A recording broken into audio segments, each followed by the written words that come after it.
പിന്നെ പ്രത്യേകമായി ഓർമ്മപ്പെടുത്താനുള്ള ഒരു കാര്യം എല്ലാ ആഴ്ചയിലും ആഴ്ചതോറും നടന്നു വരുന്ന നമ്മുടെ ഖുർആൻ ക്ലാസ് അൽഹംദുലില്ലാ അത് 20 വർഷം പൂർത്തിയാവുകയാണ്. കൊണ്ടോട്ടിയിലും വിളയിലും മഞ്ചേരിയിലും വേങ്ങരയിലും ഒക്കെ ആയിരക്കണക്കിന് ആളുകൾ ഇതുപോലെ സ്ഥിരമായി പങ്കെടുക്കുന്ന മജ്ലിസ് അള്ളാഹുവിന്റെ സഹായത്തോടുകൂടെ നടന്നു വരികയാണ്. നമ്മൾ ഈ 20 വർഷത്തിനിടയിൽ ഒരു ക്ലാസ്സിലും നിങ്ങൾ ഇന്നാലിന്ന സ്ഥാനാർത്ഥിയെ വിജയിപ്പിക്കണമെന്നോ ഇന്നാലിന്ന സ്ഥാനാർത്ഥിയെ പരാജയപ്പെടുത്തണമെന്നോ പറയുകയോ അങ്ങനെ പറയാൻ മറ്റൊരാൾക്ക് സൗകര്യം ചെയ്തു കൊടുക്കുകയോ ചെയ്തിട്ടില്ല. കാരണം അതിന്റെ ആവശ്യം നമുക്കില്ല. ക്ലാസ്സിന് വരുന്നവർ പല ആളുകളുണ്ടാകും, നമുക്കൊരു രാഷ്ട്രീയം ഉണ്ടാകും, ആ രാഷ്ട്രീയം നമ്മൾ അവിടെ പറയേണ്ട കാര്യമല്ല.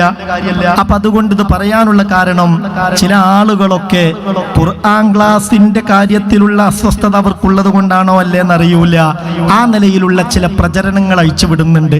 ഒരടിസ്ഥാനവുമില്ലാത്ത ഒരു യാഥാർത്ഥ്യവുമില്ലാത്ത കാര്യങ്ങളാണ് അവർ പറഞ്ഞുകൊണ്ടിരിക്കുന്നത്.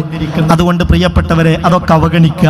ആ തെറ്റിദ്ധരിപ്പിക്കലിലൊന്നും ആരും വഞ്ചിതരാകരുത് എന്ന് സാന്ദർഭികമായി ഓർമ്മപ്പെടുത്തുകയാണ്. വർഷങ്ങളായി കൊല്ലങ്ങളായി ഇതിൽ പങ്കെടുത്തുകൊണ്ടിരിക്കുന്ന ആളുകളുണ്ടല്ലോ നിങ്ങളിൽ. ആർക്കെങ്കിലും പറയാൻ കഴിയോ ആ ക്ലാസ്സിൽ അങ്ങനെ പറഞ്ഞു ഇങ്ങനെ പറഞ്ഞു, ഇന്നാക്ക് വോട്ട് ചെയ്യണം എന്ന് പറഞ്ഞു, ഇന്നാക്ക് ചെയ്യരുത് എന്ന് പറഞ്ഞു, അല്ലെ അത് പറയാനുള്ള അവസരം ഉണ്ടായി പറയാൻ കഴിയില്ലല്ലോ. അപ്പൊ അങ്ങനെയുള്ള കുപ്രചരണങ്ങളൊക്കെ പല നിലയിലും നടക്കുന്നുണ്ടെങ്കിൽ അതൊന്നും മെയിൻറ്റ് ചെയ്യേണ്ടതില്ല. നമ്മളുടെ ലക്ഷ്യം ആഖിറമാണ്. ആ റൂട്ടിൽ നമ്മൾ നീങ്ങും.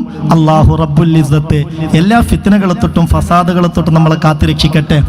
പിന്നെ ഒരു അടിസ്ഥാനമില്ലാതെ ഇതൊക്കെ എഴുതിവിടുന്നവർ ഞാനടക്കം നമ്മളടക്കം ശ്രദ്ധിക്കണം.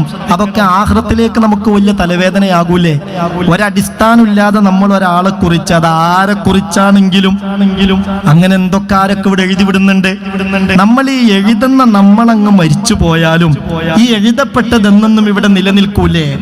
സോഷ്യൽ മീഡിയയിലൊക്കെ ഒരു സംഗതി ഒരാളെ കുറിച്ച് നമ്മൾ എഴുതിവിടുമ്പോൾ 100 വട്ടം ചിന്തിക്കണ്ടേ? കാരണം ഒരു ഗീബത്ത് പറച്ചില് മാത്രമല്ലല്ലോ ഗീബത്ത്, എഴുതലും ഗീബത്ത് തന്നെയല്ലേ? എഴുതിയാളങ്ങ് മരിച്ചു പോകും.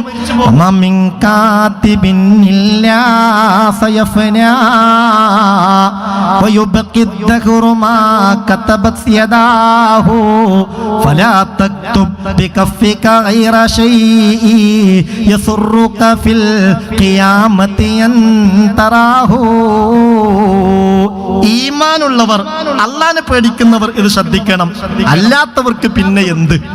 അവരുടെ കാര്യം നമ്മളെ ചർച്ചയിലില്ല. എന്താ ഈ പറഞ്ഞതിന്റെ അർത്ഥം? ഈ എഴുതിയ ആളുകളൊക്കെ കണ്ട് മരിച്ചു പോകും. ആ എഴുതപ്പെട്ടത് കാലമെന്നും ഇവിടെ ബാക്കിയാക്കും. അതുകൊണ്ട്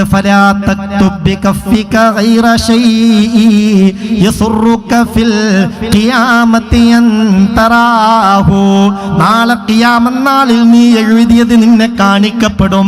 ആ സമയത്ത് നിനക്ക് സന്തോഷം കിട്ടുന്നതല്ലാതെ നിന്റെ കൈ കൊണ്ട് നീ എഴുതരുത്. ഇത് പ്രിയപ്പെട്ടവരെ ഗൗരവമായി നമ്മൾ ആലോചിക്കണം. ഏതായാലും അല്ലാഹു അവന് പൊരുത്തുള്ള റൂട്ടിലൂടെ നീങ്ങാൻ നമുക്ക് തൗഫീക്ക് തരട്ടെ.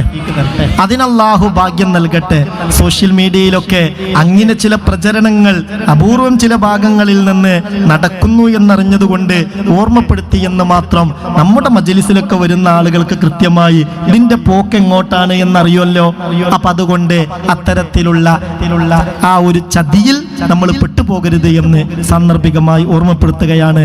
അള്ളാഹു നമുക്ക് ഖൈർ നൽകട്ടെ.